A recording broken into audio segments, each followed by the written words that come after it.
Hola a todos y a todas, muchas gracias por la invitación al workshop.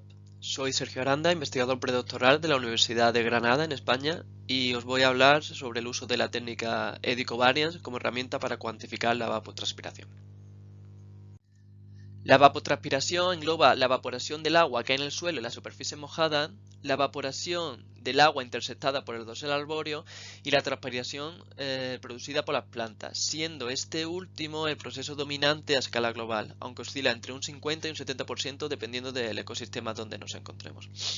Hay un gran interés en estudiar este proceso desde muchas disciplinas. El agua dulce es un recurso cada vez más escaso en muchas regiones del mundo, de manera que contabilizar el agua que se está perdiendo hacia la atmósfera puede significar una mejor gestión hídrica o implicar una mejor eficiencia en el uso de riego o una reducción del estrés de los cultivos. Entender este proceso también es fundamental para conocer el comportamiento de los ecosistemas terrestres. Por ejemplo, el ciclo del agua está muy conectado con el ciclo del carbono, de manera que cambios en la evapotranspiración pueden significar un cambio en la producción primaria bruta o neta del ecosistema. Hidrólogos, hidrogeólogos están muy interesados también en cuantificar la evapotranspiración, ya que es parte fundamental del ciclo hidrológico. Y por último, también interés desde la meteorología y la climatología, ya que este proceso aumenta la humedad en la atmósfera, disminuye la temperatura, deriva de un gran cambio energético para llevarse a cabo, de manera que también tiene el potencial para cambiar el clima de una región. La evapotranspiración supone un flujo vertical de vapor de agua que es difícil de cuantificar a una escala espacial y temporal adecuada.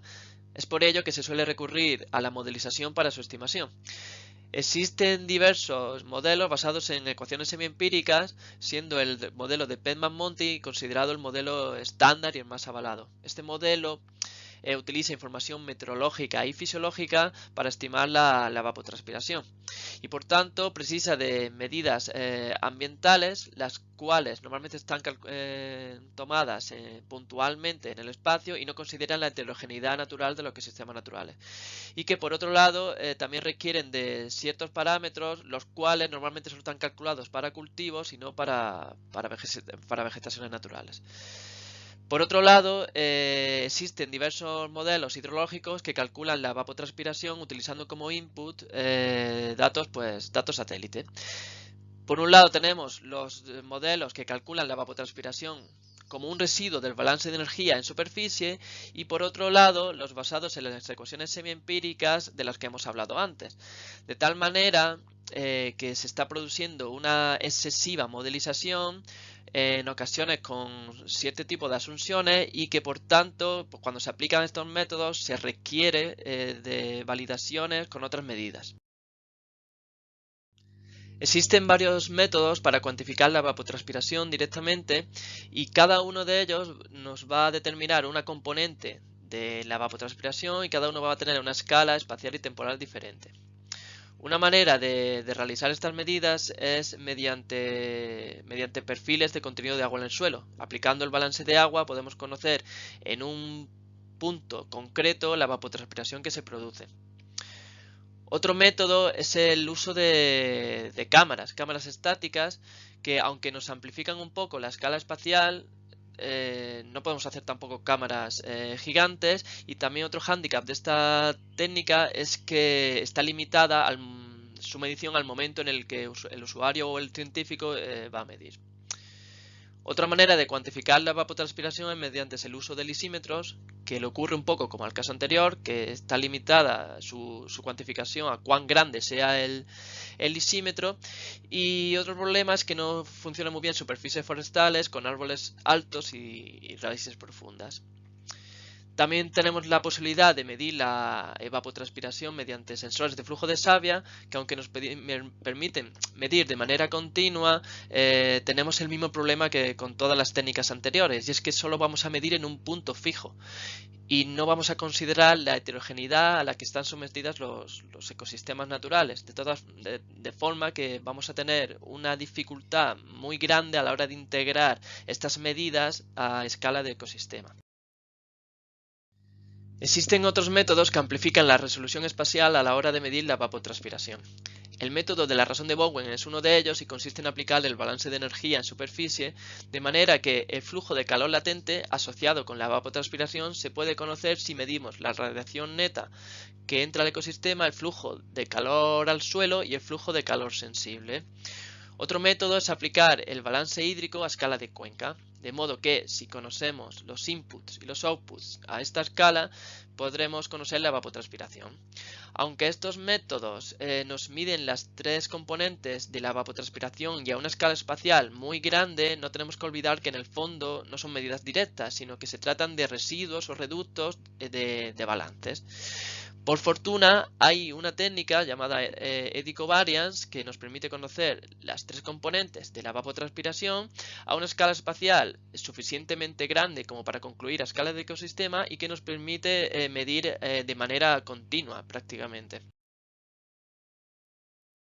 Esta técnica permite medir el intercambio vertical de gases, y de energía y momento entre la atmósfera y la superficie. Para entender la base teórica de esta técnica, la rugosidad de la superficie junto al gran gradiente térmico que está sometido en la vertical hace que la parte más baja de la atmósfera esté caracterizada por un régimen turbulento. En este régimen coexisten multitud de remolinos cuya frecuencia a la que aparecen y desaparecen es muy rápida.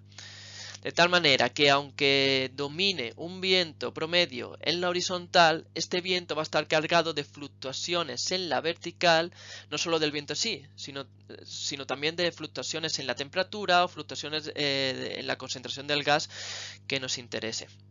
Si imaginamos una superficie con vegetación, esta superficie va a estar evapotranspirando, de manera que va a existir un gradiente en la vertical de vapor de agua con más concentración de vapor de agua abajo que arriba.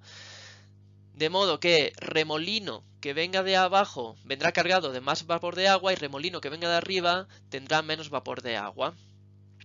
Por tanto, esta técnica está basada en cuantificar el flujo turbulento, que es el principal mecanismo de transporte de materia entre la superficie y la atmósfera. En nuestro caso es el vapor de agua el gas que nos interesa. Si medimos a alta frecuencia y en un punto fijo lo suficientemente alto la velocidad del viento en el eje vertical, así como la concentración de vapor de agua, podremos conocer el flujo vertical de vapor de agua, que es lo mismo que la evapotranspiración. Y este se calcula mediante la covarianza entre estas dos variables, de ahí el nombre de eddy covariance. Es el anemómetro sónico el instrumento que nos permite medir la velocidad del viento en las tres componentes a muy alta frecuencia, y es un IRGA de respuesta rápida, un analizador de gases por infrarrojo, el que nos permite conocer la concentración de vapor de agua. En la actualidad, las mediciones con eddy covariance de vapor de agua y de otros gases también se realizan de forma rutinaria en todos los continentes. Muchos de los experimentos están vinculados a través de una confederación de redes regionales llamada FluxNet. Esta red incluye alrededor de unos 1000 sitios activos e históricos dispersos en la mayor parte del espacio climático del mundo y de las biomasas más representativas. Sin embargo, hay que decir que ecosistemas como los semiáridos, áridos o las selvas tropicales están muy infrarrepresentados en esta red. Como hemos dicho antes, la ventaja de medir con eddy covariance es que proporciona los intercambios de vapor de agua a escala de ecosistema, que se trata de una medida directa a través de todo el interfaz dosel-atmósfera y que es capaz de medir en un amplio rango temporal, desde horas hasta años. Sin embargo, también tiene algunas desventajas, como es que requiere de terrenos sin pendientes para evitar los flujos horizontales o que se den unas condiciones ambientales estacionarias para que el ecosistema, el área de interés, sea representativo en el espacio y en el tiempo.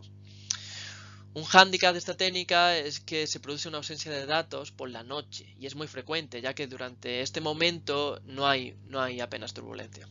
Además, se requiere de experiencia en el procesamiento de datos y en la configuración del sitio experimental, así como de fuente de alimentación.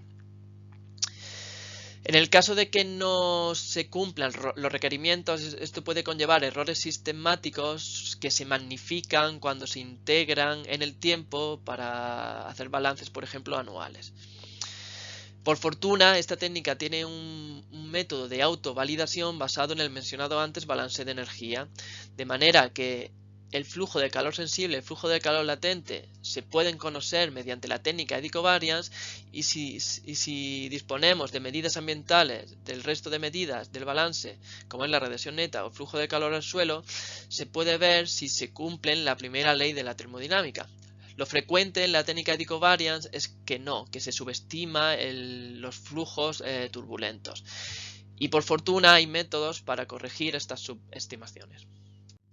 A continuación voy a mostrar ejemplos de artículos publicados que cuantifican mediante la técnica de covariance la evapotranspiración, así como algunos de los resultados que nosotros estamos obteniendo mediante la aplicación de esta técnica. Medir de manera continua nos permite sacar la serie temporal. En este caso tenemos la serie de la evapotranspiración en un olivar aquí cerca de Granada, bajo dos tipos de tratamiento, con cubierta y sin cubierta vegetal. De manera que el representar la serie temporal nos permite estudiar la variabilidad estacional, pero también la interanual de la evapotranspiración. Más aún nos permite conocer la respuesta que ésta tiene frente a la gestión o perturbación en este caso en un agroecosistema. En este caso el círculo representa el momento en el que la hierba en el olivar con cubierta vegetal se corta y cómo responde la evapotranspiración. Sin embargo, es más frecuente realizar el cómputo anual de la evapotranspiración mediante su acumulado a lo largo del año. Esto nos permite comparar cómo evoluciona la evapotranspiración a la par que puede variar otras variables como es la precipitación o la irrigación, en este caso al tratarse de un cultivo.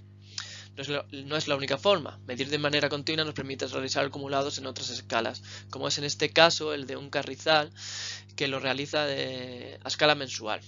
Además, lo compara con otras variables ambientales, como es el índice de área foliar, en el plot negro aquí arriba, o la altura de la vegetación.